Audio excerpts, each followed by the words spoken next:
Drönare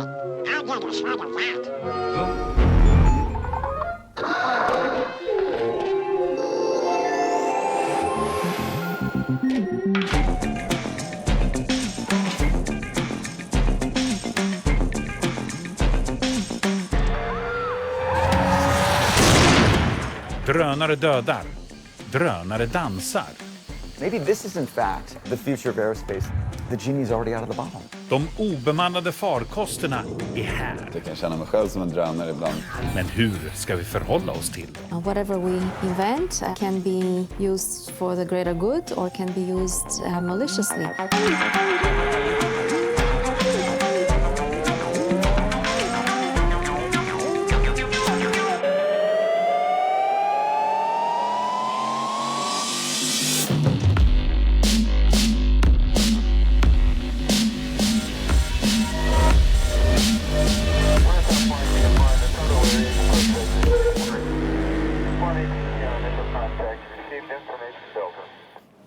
Nu är vi i närheten av Ben Gurion-flygplatsen i Israel. Israel är världens ledande exportör av obemannade flygande farkoster, så kallade drönare. Och här inne i den här hangaren ska vi få se en drönare som kan hålla igång i ungefär 48 timmar. Kan bära med sig en bomblast på 250 kilo. Det verkar onekligen som om vi är på väg mot det man skulle kunna kalla för drönarnas tidsålder. Då den här typen av obemannade farkoster kommer att finnas överallt för att övervaka oss, se till så att vi sköter oss. Men också för att underhålla oss och serva oss på olika sätt.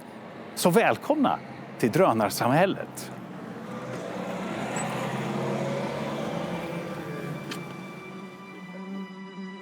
Drönaren är biet med lägst rang i kupan.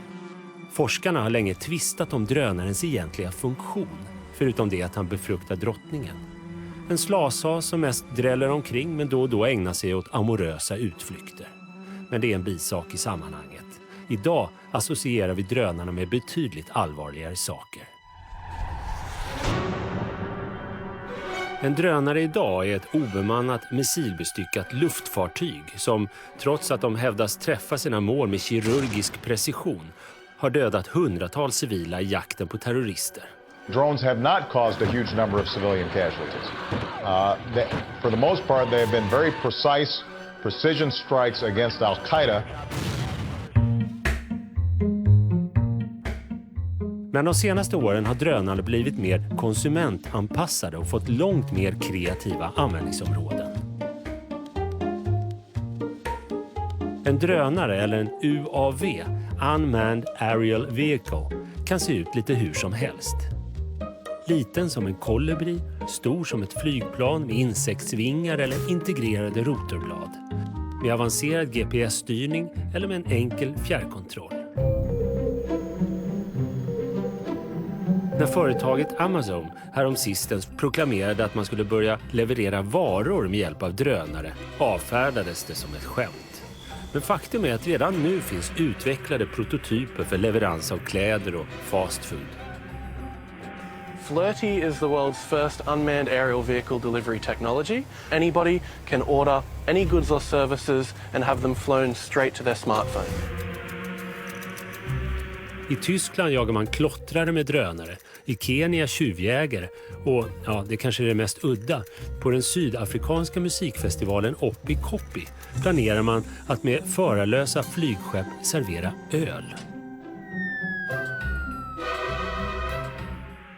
Drönare har också använts som paparazzi-fotografer, bland annat då storstjärnan Tina Turner gifte sig. Användningsområdena verkar oändliga. Men hittills har vi mest sett dem användas i en massa tv-program. Nu är tekniken så billig så att varför inte lägga in en hisnande flygbild.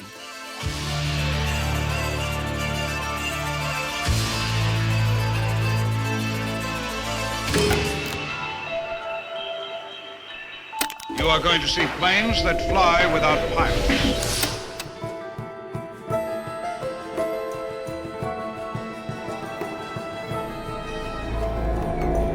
Okay.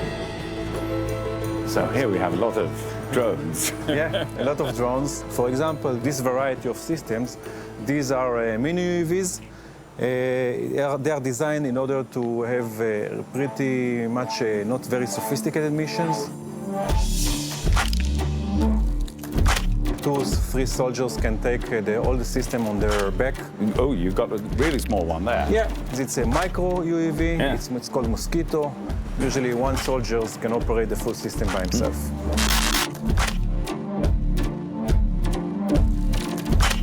And then you got the large ones. Yeah. This is a typical system that is used today in Afghanistan. This system is operational with a few of our customers. The Germans, the French, and the Australians are using this system in Afghanistan right now. How do you think that drones are perceived? I mean, you know, it's like a truck. The aircraft can carry any sensor that the customer wants to put on. We're not involved in this, and we provide the basic configuration, basic sensors that they want. If they want later to do other missions that they would like to do, of course, we will support it, and they will do it by themselves.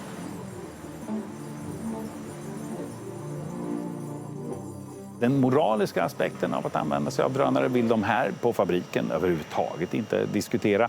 Det gör man däremot väldigt mycket i filmens värld. We have to talk about the famous suit. It's almost like you had sex with the Batmobile. And we became one. Yeah. You didn't wear anything underneath the suit. No, I did have a unitard. You're ruining the fantasy. Men du, om vi pratar om den här dräkten. Du hade ett kylsystem också så att du inte skulle bli överhettad, eller hur? If you're in that situation and you had lungs and a spinal cord and that's it, and one hand. Yeah, no. Please welcome Joel Kinnaman. När Joel Kinnaman nyligen gjorde PR för sin film RoboCop fick han mest frågor om dräkten. Men RoboCop handlar egentligen om någonting helt annat. Drönare. This is private property. Inte flygande direkt, men obemannade mördarmaskiner. Något som intresserar honom. I put those guns down now if I were you. Stand down. Jag tycker det är fascinerande med robotar och teknik och allt sånt där. Och när jag fick rollen så började jag göra liksom djupdykningar in på YouTube bara för att se vad som fanns nu. Och jag blev ganska fascinerad och tagen av hur långt vi har kommit när det kommer till robottekniken. Genom åren har det kommit flera filmer där människa kopplas till maskin. Oftast är det en amerikansk människa som kopplas till en amerikansk maskin som ska bestrida någon utländsk fara. Today we are canceling the apocalypse. Men i RoboCop 2014 vågar man ställa frågan om vad som skulle hända om man använde drönare på hemmaplan. In 60 seconds, Detective Murphy brings him down.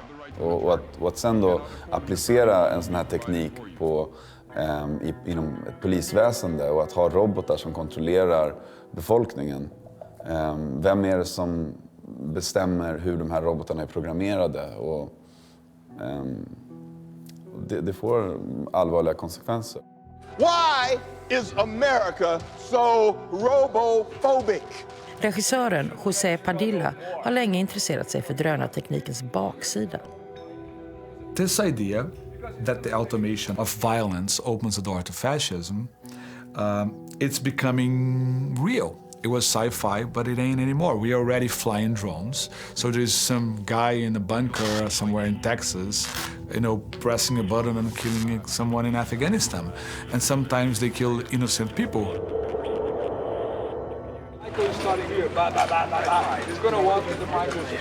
If you have a soldier or a policeman and he kills a kid by mistake, you can get the soldier and put the soldier to trial. You can judge his actions and you can even punish him. If you have a machine, it doesn't make sense to punish a machine.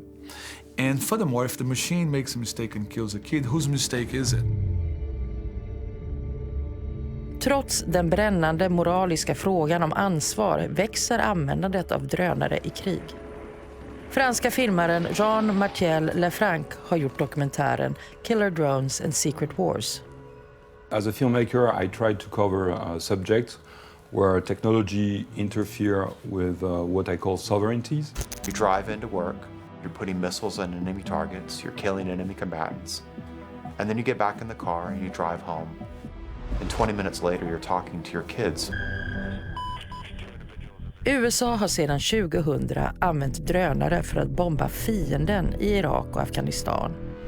Även Pakistan, Jemen och Somalia, länder som inte ligger i krig med USA, har bombats. På så sätt handlar drönarkrig inte om avskilda länder eller utsedda tider.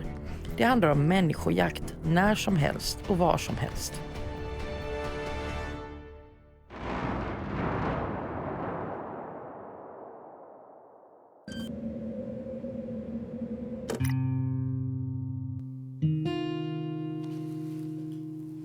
Actually, drones are like state terrorism. It's using the same means as a terrorist to inflict the same kind of damage on terrorists. America's actions are legal, so this is a just war. The first dehumanization was calling terrorists enemy combatant rather than soldiers, and so you wipe them out of the rules of war from a legal point of view, and then you use a machine to kill them. Like, why would you use human capital or risk human lives on your side to wipe out people that are not really humans? Det finns studier som visar att detta avskärmade och ensidiga dödande påverkar krigsbalansen och människans empati. Men det är inte bara måltavlan som lider. What is specific in the case of drones is that you don't only kill people, but you spy on them for days and weeks. And the experience of the pilots is that they tend to share the life of their victims for a really long period of time because they observe, they know what time the kids go to school, they know that grandmother is living in the same house, they know the wife of the victim, and they try to find the exact time when they can hit him, only kill and pinpoint the kill on the one person that has been targeted, and that has put a lot of psychological pressure on the pilots.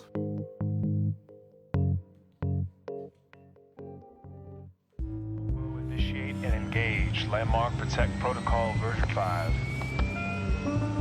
Man tror att inom bara några år kommer det finnas över 30 000 drönare som patrullerar det amerikanska luftrummet.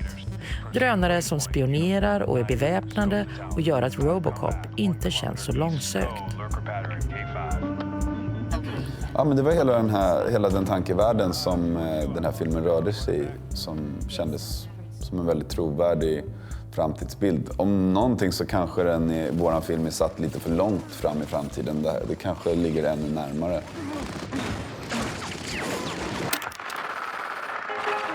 Never hit your grandma with a shovel.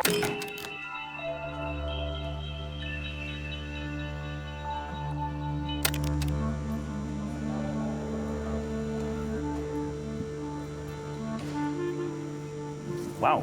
What's this? Yeah, it's a robotic butterfly. Can I hold it?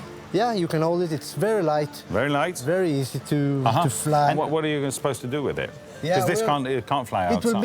It will fly inside in terminals. It will be better for security inside terminals, airports, train station, and so. And you put a camera on? Yeah, or you can put a camera, but this model doesn't have. But you can put a lot of things on it, which we cannot talk about. You want to see how it flies? Yes. Yeah, so let's see.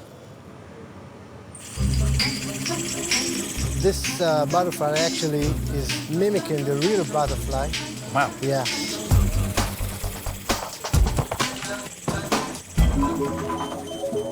Pilobollos är ett av världens största danskompanier, och ett bra tag nu så har de samarbetat med MIT-universitetet i Boston för att skapa en dans för människa och drönare.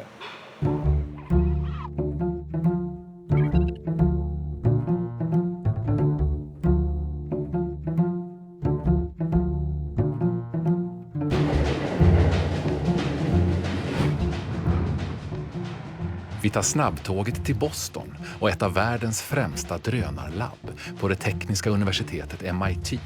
Okay, this way please. You are a little bit early, so Our group tends to work late at night and does not come in so early in the morning. So I'm not sure how many robots are ready to be turned on right now because Daniela Ros är professor och hjärnan bakom robotforskningen här. our primary objective in this laboratory is to study self-organization and autonomy. We have machines working in water, we have machines working in the air, these are the drones, we have machines working together on the ground, so we cover the whole spectrum. Hey guys, welcome! Och här kommer dansarna. Oh, nice to see you! Pilobulus är ett av världens största danskompanier och de har också ett forskningslabb. Tillsammans med Daniela Ros team har de i flera år undersökt mötet och skillnaden mellan dansare och drönare. And then it makes the big circle. All in blue. All in blue. And Looks then them I up think and it should down. hover, it looks them up and down. And Then I think then- Darian should approach it. And we have always been interested in the interaction of groups of people on stage. And it became apparent to us that there was another world working on this type of problem from a very different perspective. Go.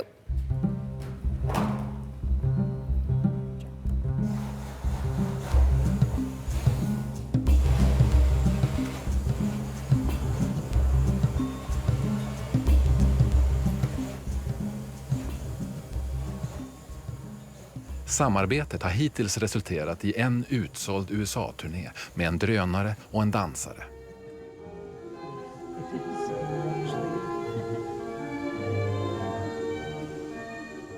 Då hade drönaren 2 skötare i kulisserna. Nu har repetitionerna börjat för nästa steg. Självständiga drönare där allt programmeras i förväg. Is this has a GPS coordinate that it's sticking to right now? No, well, it's going to look at it. So if you push it, will it go back there? If you want to, like during it, like give it a little poke. I think that's what would turn them Yeah, or red. push it That's up. what'll piss them off, Yeah. right? Ja, för drönare har ju också känslor. Även om de måste programmeras in och kallas algoritmer. Och de kan ju skapa både ont och gott. Daniela Ros föredrar att tänka på dem som goda. What we invent can be used for the greater good or can be used maliciously. And it is up to us, the society, to come up with the rules and the laws that ensure that the use of these magic advanced technologies are used to better ourselves, not to harm ourselves. And then he's going to go red. Why are you pushing me? Why are you pushing me? What? What? That's what I thought. You better back up. Så, nu ska vi bjuda på lite av det goda. Varsågod, en dansscen mellan 2 självständiga individer.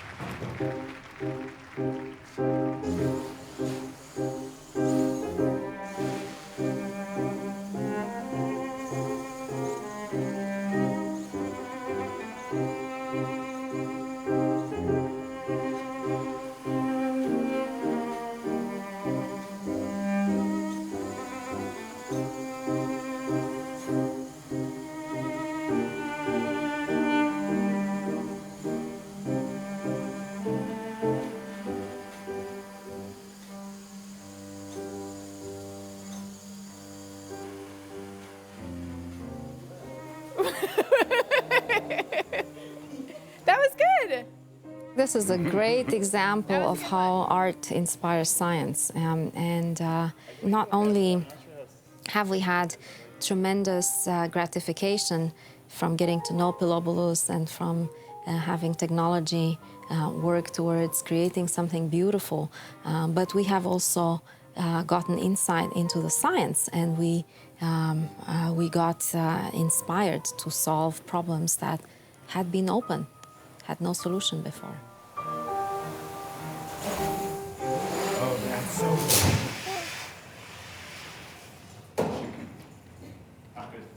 I was like, oh, please don't. Please don't start moving. There were a couple times where it turned on and malfunctioned, so I was a little nervous that it would turn on and be like, but it didn't happen, luckily. We're all good. No one's missing any limbs or eyes or anything. Frågan är, kommer robotarna att ta sig in på teater- och dansscenerna på riktigt nu? It's totally going to be one of those things where there might be transitions in the scenery on stage, or something where we need a person to appear like they're in two places at once, that you might be able to program something to come on and make that effect happen.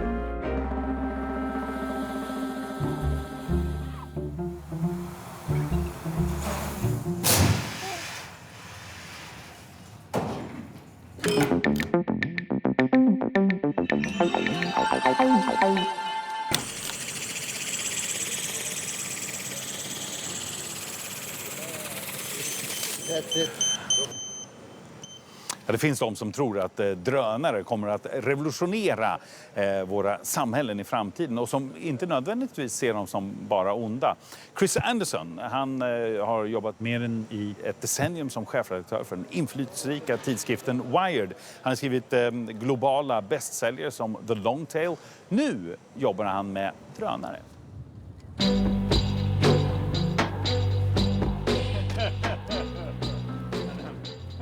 What's the most frequent misconception when it comes to drones, would you say?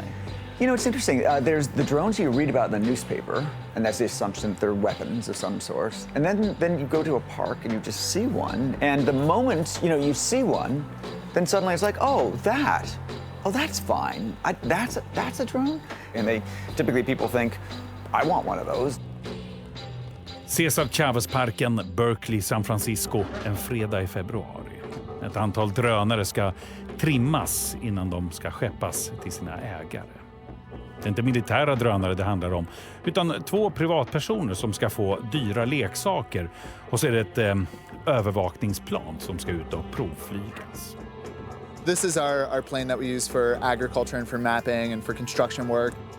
Pretty much anyone who wants to get a really good picture from the air and multiple pictures and have them all tiled and overlaid on Google Earth. So inside, you see we have a camera, and it talks to the autopilot and figures out exactly where and how to take pictures to get the best results, because if you're a construction worker, you're a farmer, you really just want to take this thing and throw it and get what you want in the end, and that's what this is all about. We realized that we got it all wrong. That it's not a scary technology controlled by the few. It's a friendly technology controlled by the many. Det som fick honom att se ljuset var någonting som hände för 7 år sedan. 2007, I was trying to get my children interested in technology and was playing around with the Lego Mindstorms robotics kit, which was really cool. It's got sensors and a processor, and you could make a robot, and the children were bored. I thought, well, what if the robot could fly? That would be cooler. And so we just built a little Lego autopilot. And it didn't work well, but it did work well enough that I realized that we'd essentially made a drone. Det han och hans barn hade tillverkat där på köksbordet med hjälp av diverse olika plastdelar fick honom att inse att något var på väg att hända. Idag har vi kommit en bra bit längre i utvecklingen av de här minidrönarna, som kanske framför allt används som kreativa redskap.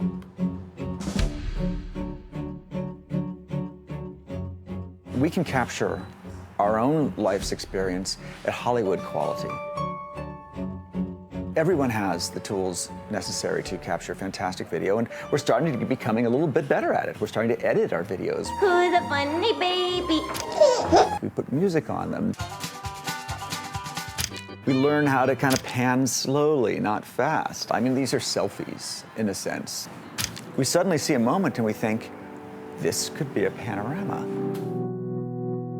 The next question is, what would a Hollywood director do with this scene? What would this scene look like from 100 feet? And now you've got a creative tool that you never had before. Drones are just a way to sort of take that panorama and move it to the air.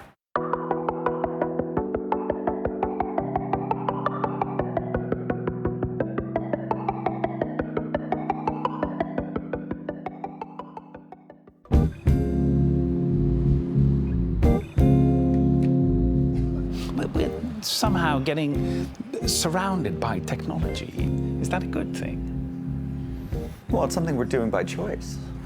30 years ago, the assumption would be that technology would be imposed upon us. Because in those days, technology was the exclusive, domain of governments and the military, etc.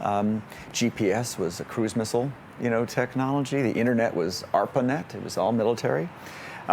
It's all completely flipped. It's all been consumer-led. GPS is the way we get directions to where we want to go. The internet is for sending messages to our friends. Drones are now a way to take selfies.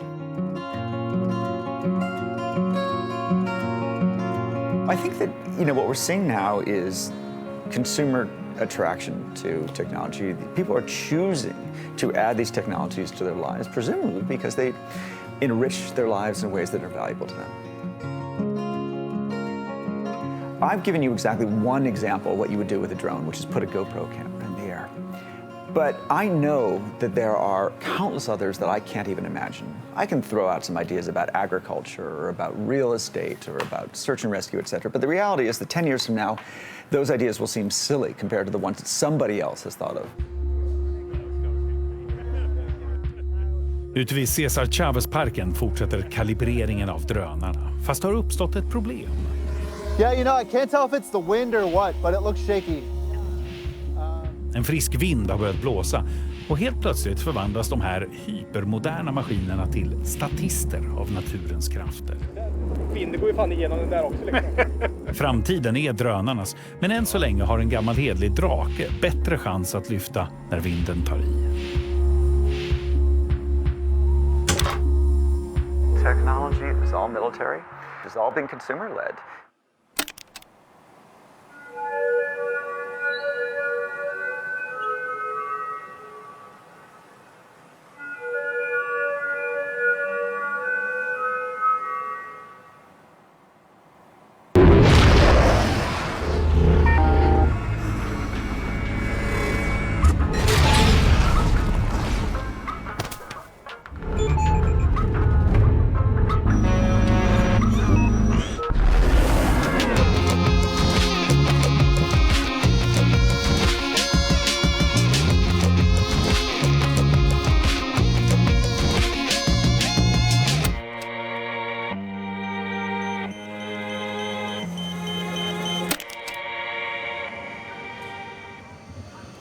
För ganska exakt ett år sedan så gjorde vi ett program om 3D-skrivare, något som de flesta är väldigt positiva till.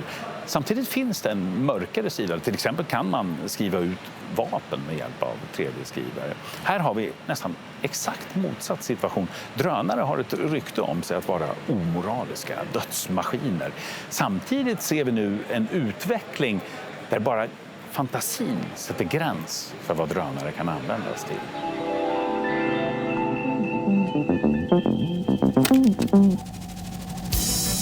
Shelter, Knytt, Pinball Fantasy, Candy Crush. Sverige har så mycket talang så det är helt absurt. Flera spel i år som uppmärksammas är ju svenskar. Och en av dem är ju Stolt som jag är, mitt spel, vilket är hur coolt som helst. They start really terribly. He's on fire now, he's gonna kill me. Ja, nästa veckas program ska handla om den svenska spelframgången. Vi ses då. Ha det så bra. Hej då.